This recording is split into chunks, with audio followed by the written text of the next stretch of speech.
But in class, you know, like, here's one of the things I always tell you. You know, you hear me say, everything you did yesterday that you got to work on today is only preparing you for your tomorrow.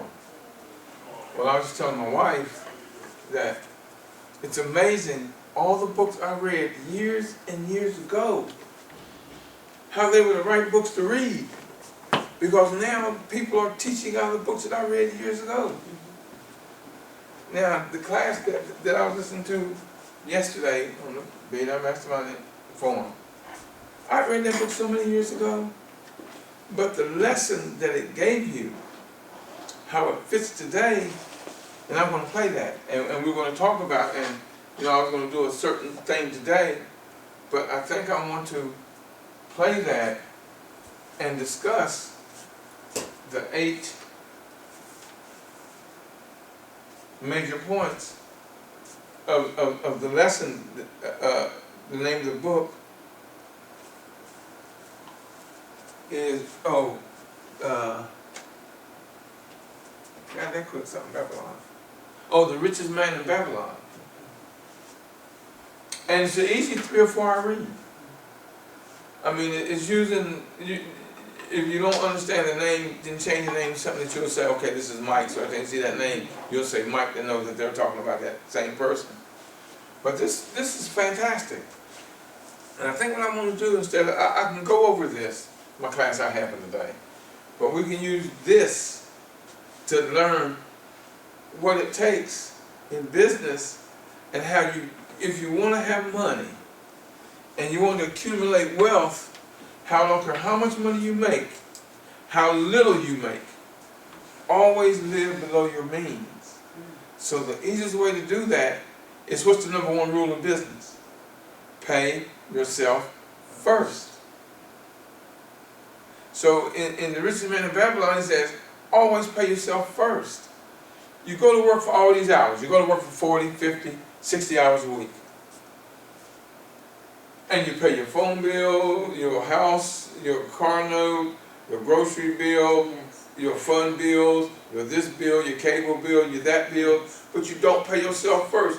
Why are you working for these companies? Wow. And not working for yourself, not as an entrepreneur, but as a payday? So the number 1 rule is pay yourself first. Always pay yourself first. 10%. And the thing about paying yourself that 10%, after a while you don't miss it, because you're living below. It's a bill. The first thing you do is make yourself a bill. You pay you first. If you go out and do a speaking engagement and they pay $500, put 10% aside. If you got a job and you get paid $500, put 10% aside. That's living below your means. That's what it takes. You have to live below your means. You're preparing for your tomorrow, future success. See, and you say, well, it ain't that much. It ain't no more than $50, $40, but you do that 10 times. If you get paid every other week, that means you're getting paid. It's 52 weeks in a year, so you get paid 26 times.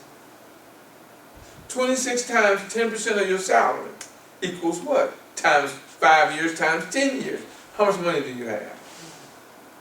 And people don't realize how easy it is to accumulate wealth, but you can't live at or above your means. You always live below your means. The first bill you pay is you. Now, I'm going to play this, and I want to get into the, well, I just put the abbreviations down.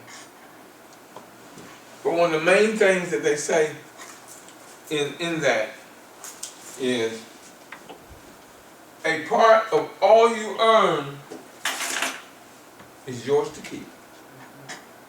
And you hear them say that over and over and over, because it emphasizes. That's where you start building your wealth at. So you're not going to get a big amount at one time.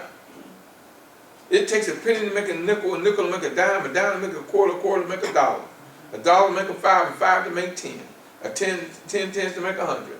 So it's little money that builds up the big money over the longevity of time. I'm going to play this.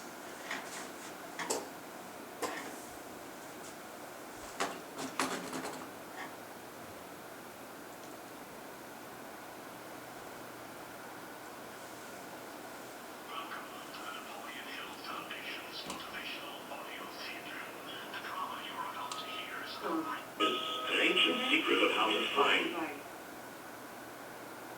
deed, and yet its lessons are as new as today. In your imagination, come with me to ancient Babylon, the setting for our tale, as we meet the richest man in Babylon, and as he tells us his secret. This man of Babylon has the name of Akrad. He is very rich. The fame of Akrad is known far and wide, for he is a generous man in all his ways. He is generous to his family, to charities, and lives a rich and lavish life of the best of families in Babylon, and yet it has been said that his wealth grows more rapidly than he can spend it. When the famed Akrad gathers with his friends of younger years, you can hear the chorus of amazement and curiosity at Akrad's growing wealth. You, our friend Akrad, are more fortunate than we. You have become the richest man in Babylon while we all struggle for existence. Why, Akrad, you wear the finest silken garments and enjoy the choicest of foods on your table. But we are slaving away to earn just enough to clothe our families in ordinary clothes and give them the basic of food each day. Yet, dear Akrad, once upon a time we were all equals together. We learned from the same master and played the same games. In our studies and games in those days, we were all equal. You were no better than us. And as citizens of this city, all of us have been equally honorable. And, dear Akrad, all of us have worked these long years equally as hard. Then why, Akrad, is it that fickle fate has shone with overflowing blessings upon you and given you all the good things of life, while she ignores us? We're just as deserving. Speak and tell us. I will certainly tell you, my dear friends. If you have not acquired more than a barren existence in these years since our youth, it is because you have not learnt the true laws of how to build up wealth, or else you have forgotten them. And fickle fate is a vicious goddess who brings no permanent good to anyone. She showers unearned gold, but ruin too. She makes wanton spenders of those who soon dissipate all they receive. They are left with ravenous appetites that they cannot satisfy.